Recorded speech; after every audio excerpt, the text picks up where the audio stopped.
This week in class, we've been talking about metacognition in reading.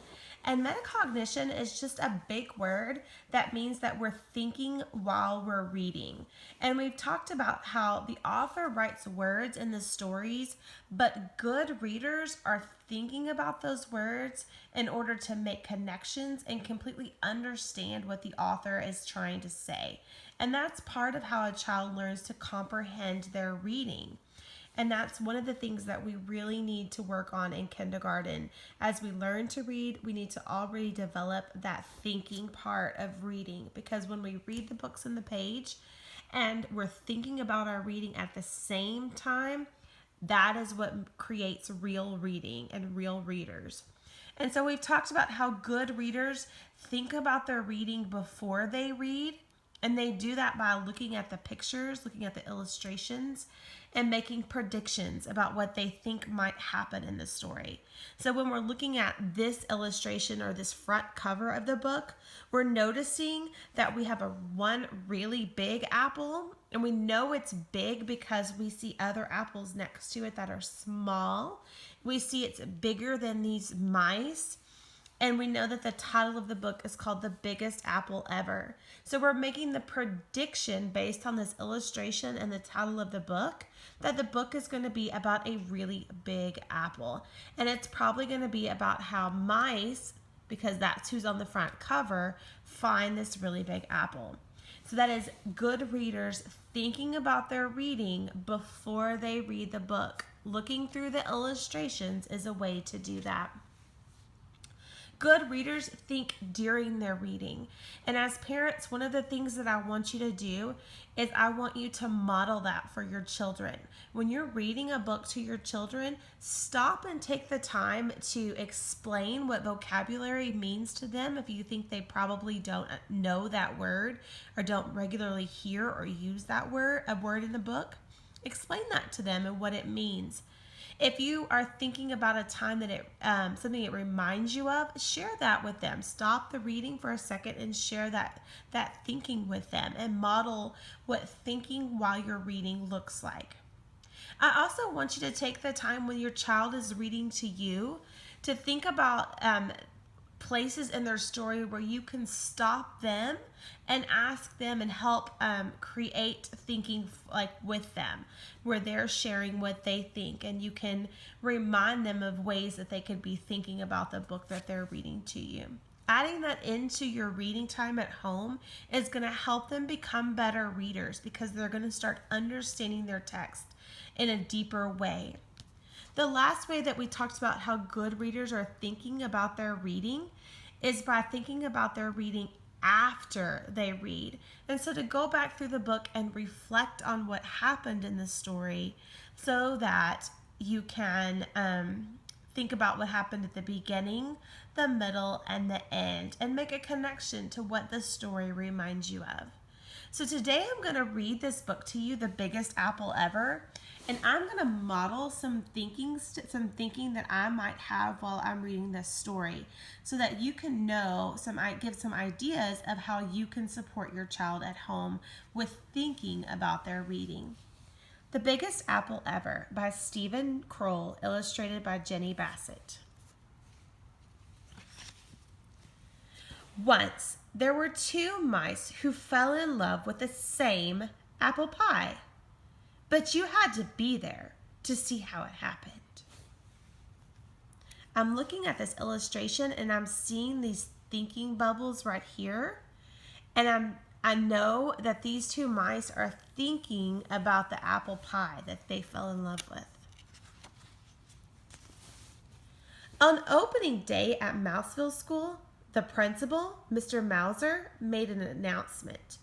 We'll be learning about apples this fall. And to get things started, we will have a contest. Whoever brings in the biggest apple to his teacher will win a special prize. I'm thinking that the kids must be really excited.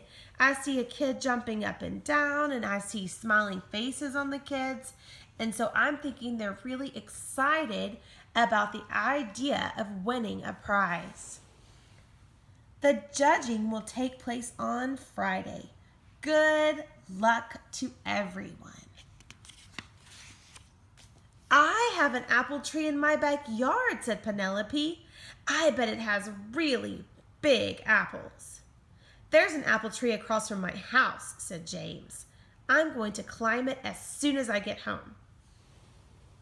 I don't have any apple trees, said Clayton, the house mouse, but I'm going to find Mrs. Mousley the biggest apple ever. No, you're not, said his friend Desmond, the field mouse. I am. Oh, yeah, said Clayton. Yeah, said Desmond. I'm thinking that Clayton and Desmond are probably going to work really hard to find the biggest apple because it sounds like it's very important to them that they win this prize. All the way home on the school bus, Clayton and Desmond talked about the contest. Maybe I could grow an apple tree with really big apples, said Clayton. It takes too long, said Desmond. I heard Mrs. Mousley say 6 years. I'll think of something, said Clayton. So will I, said Desmond. When Clayton got off the bus, he sneaked back into town to see what Penelope and James were up to. Penelope had come down from her tree. She was carrying 2 tiny apples. I see him sneaking over here, looking at her. He's trying to spy on her and think about and see what she's able to find to see if he could win. James was still up in the tree across the street. He was picking very small apples. Clayton knew he'd seen bigger ones at the market. When Desmond came by a little later, he realized the same thing.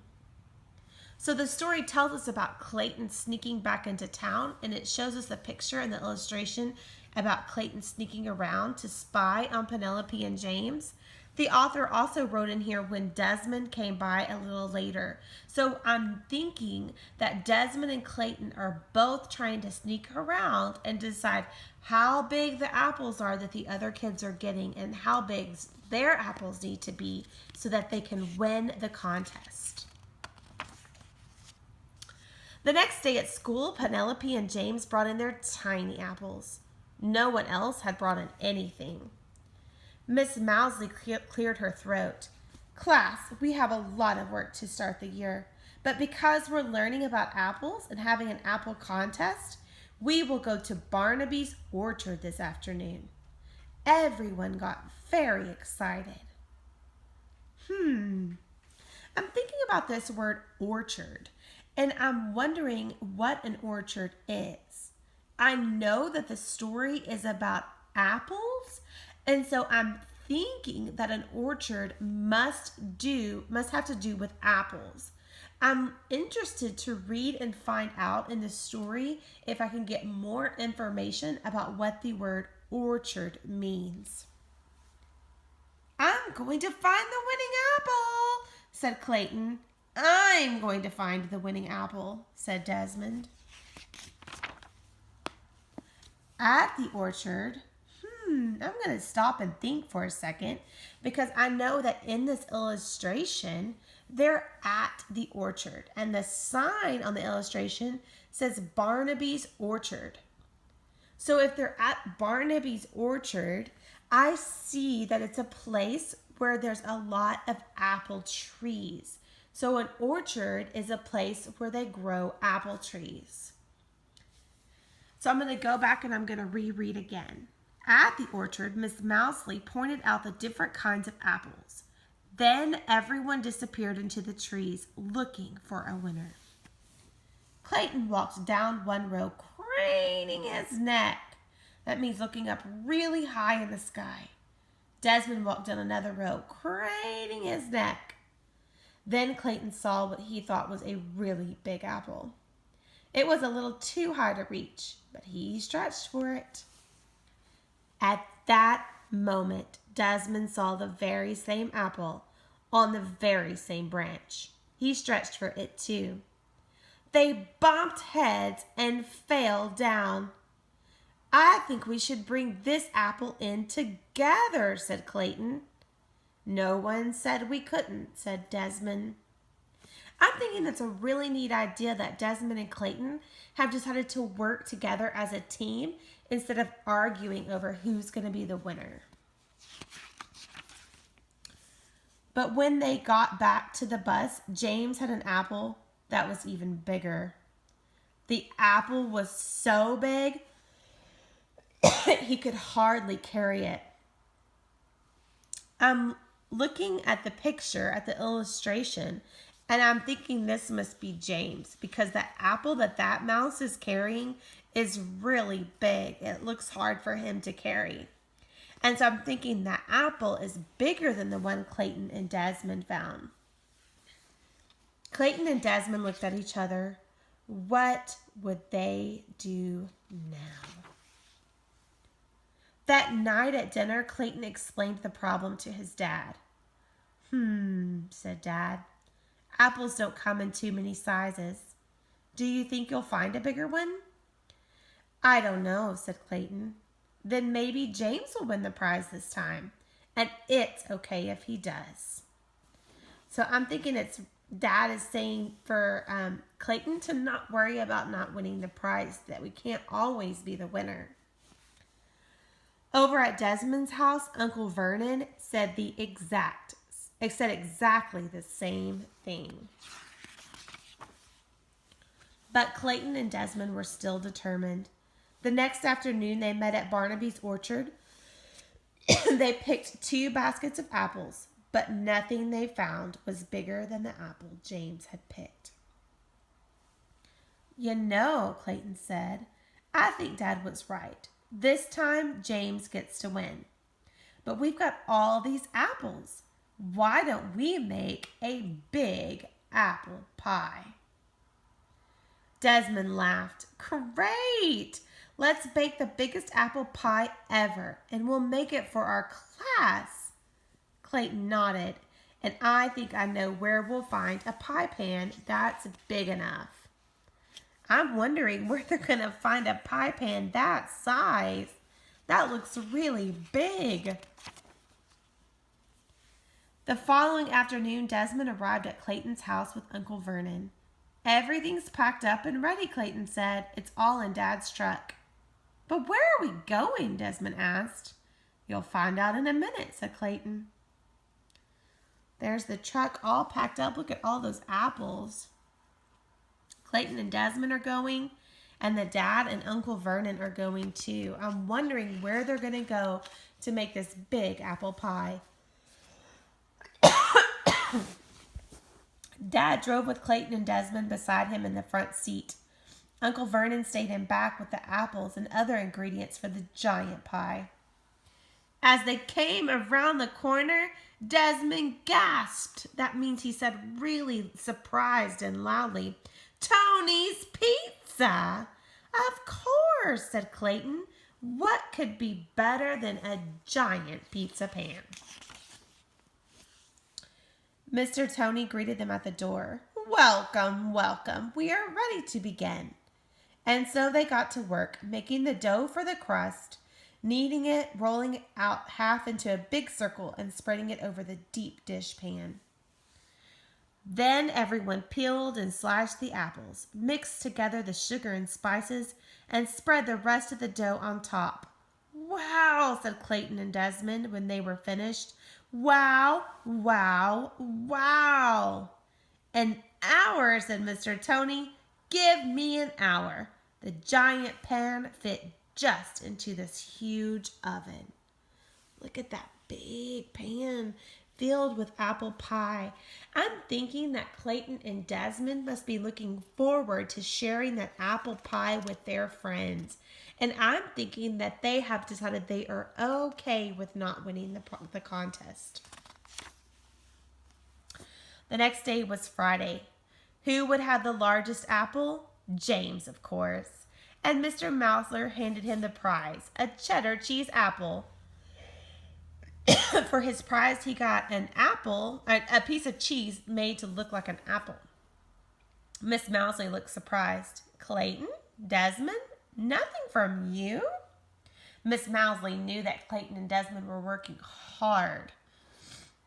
The two of them grinned. At the same moment, the classroom door flew open.